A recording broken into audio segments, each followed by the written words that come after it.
So weekend 2 of the Black Ops 6 beta opens tomorrow, and this time anyone can check out the game, whether you have a beta code or not. All you have to do is download the game from your platform storefront and you're good to go. But what's coming that's different this time around versus last week? Today we're taking a look at what's upcoming in weekend 2 of the Black Ops 6 beta, so drop your thoughts down below, drop a like if you enjoyed the video, and make sure to subscribe for more Black Ops 6 coverage. I'd love to have in the community as we push towards 600,000 subscribers. But for now, let's take a look at weekend 2 of the Black Ops 6 beta and what's ahead.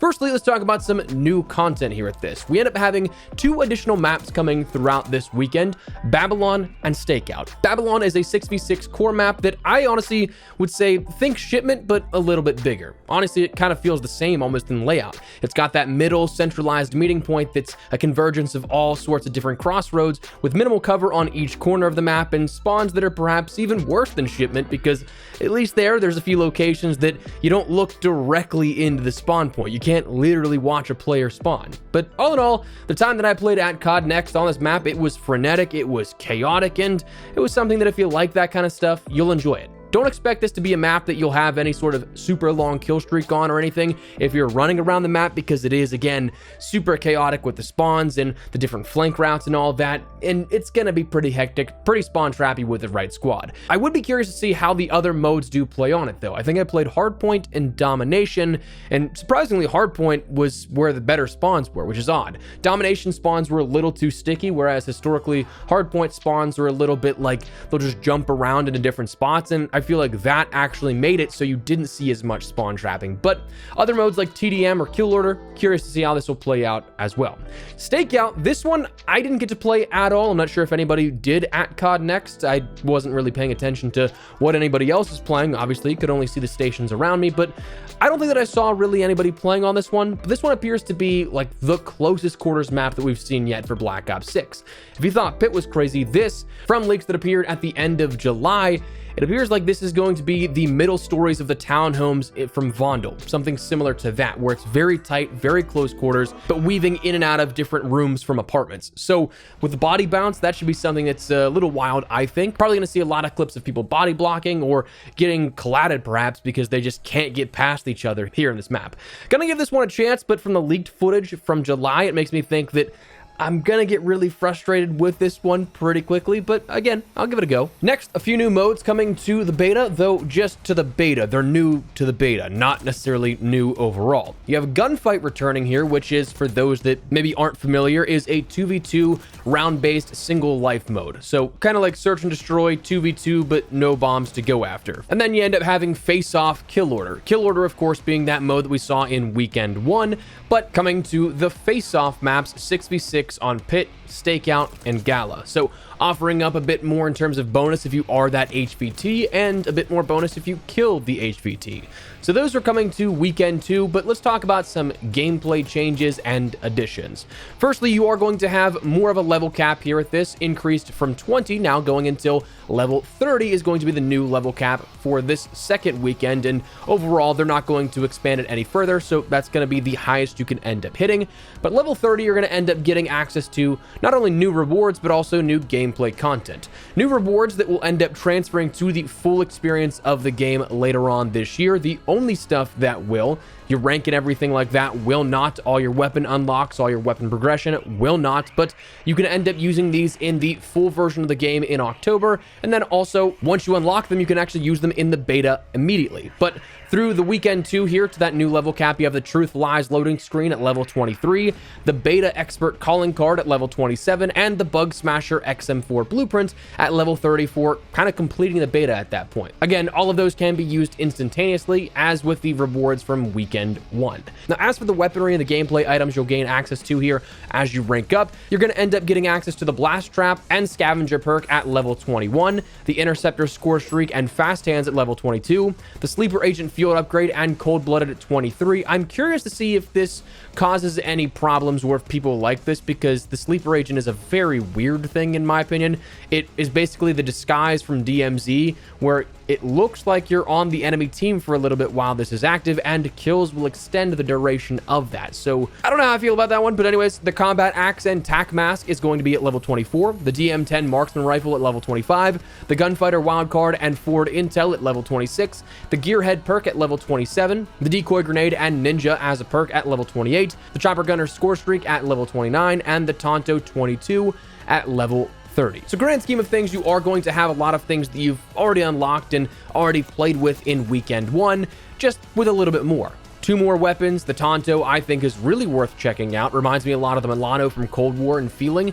A really mobile and agile weapon, but slow firing, while at the same time dealing with some decent damage to make up for that slow rate of fire. You'll have access to the Gunfighter wildcard, which will allow you to end up having 8 attachments on your weapon as opposed to just the standard 5. So with attachments really only offering up pros and not so many cons, this can make your weapon a super weapon. Ninja and those more silent footsteps will be available to use. And again, Sleeper Agent is one that I'm really interested to see how people take to it as well. So a lot of stuff here that will alter how the game felt versus weekend 1, but in a fuller capacity here at this. Also, when all is said and done, you've already experienced over half of the unlocks for the game through the traditional ranking system 1 to 55. So bear that in mind. But beyond that, we know of weapon balancing and weapon XP yield rates that will be coming to weekend 2 as well. Nothing in particular has been named just yet. I was kind of surprised we didn't see a blog post previewing this stuff today, but we do know that a Jackal PDW nerf is incoming, which is definitely nice because that was absolutely the main used weapon out of weekend 1 of the beta. Matt Sronch, associate director at Treyarch, and one of the 2 main guys from the studio being vocal about everything, mentioned that a nerf to this, or rather an adjustment, was a safe bet. Same thing with the XP yield rates. If you guys were trying to rank up any weapons and use different things in the beta in weekend 1, you probably noticed that it took a little while to rank up those weapons. Lawrence Metten, associate design director at Treyarch, the other of the 2 guys being really vocal on socials, mentioned will be buffing weapon XP for weekend 2. The current weapon leveling speeds are slower than intended. Now, the official Treyarch account also added some additional context for changes and adjustments upcoming, talking about spawn tuning, audio improvements, bug fixes, and more.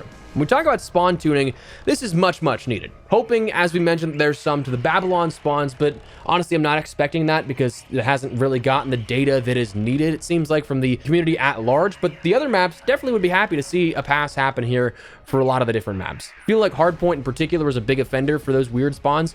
But audio improvements, I'm really curious to see what else is done here with this, because at the tail end of weekend 1 of the beta, there was an update that went out where they mentioned a minor update was deployed, increased footstep prioritization in the sound mix playback, increased enemy sliding audio, and reduced the impact sound when taking damage.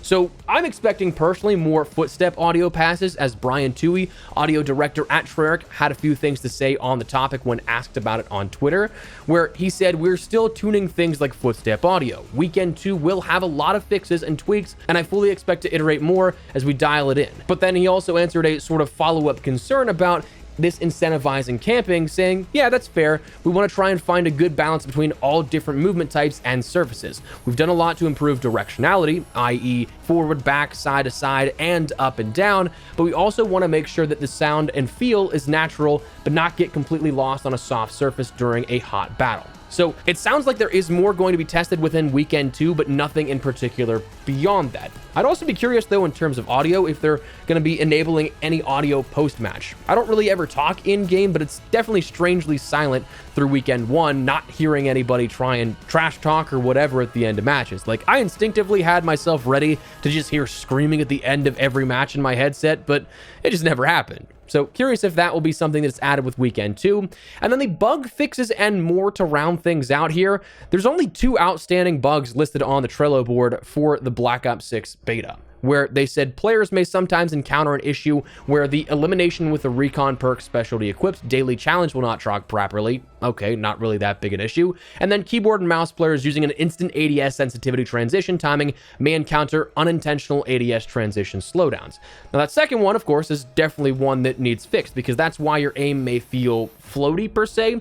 It creates that almost same effect of idle sway pre-Modern Warfare Season 2 change, where the sway is the first thing enacted rather than starting after your aim point is met in that ADS. But that's the only stuff that's been publicly mentioned. Is it the only stuff?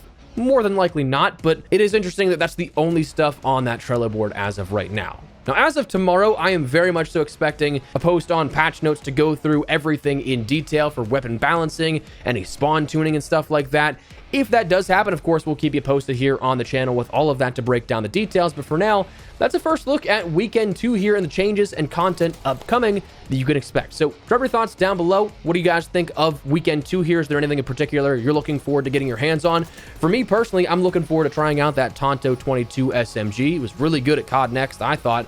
I'm curious to also see what Gunfighter does for the weapon metas at large, how effective they are, and what their pick rate is in terms of what people really feel about it, if they like Gunfighter more than Perk Greed or something like that. But anyways, let me know your thoughts down below. If you guys enjoyed the video, you found it at all insightful, do me a favor and drop a like on it. Of course, if you are new to the channel, make sure you subscribe so you don't miss a single thing running all things Black Ops 6 as we gear up for Weekend 2 and of course the launch beyond. I'd love to have you in the community, but for now, thanks so much for watching.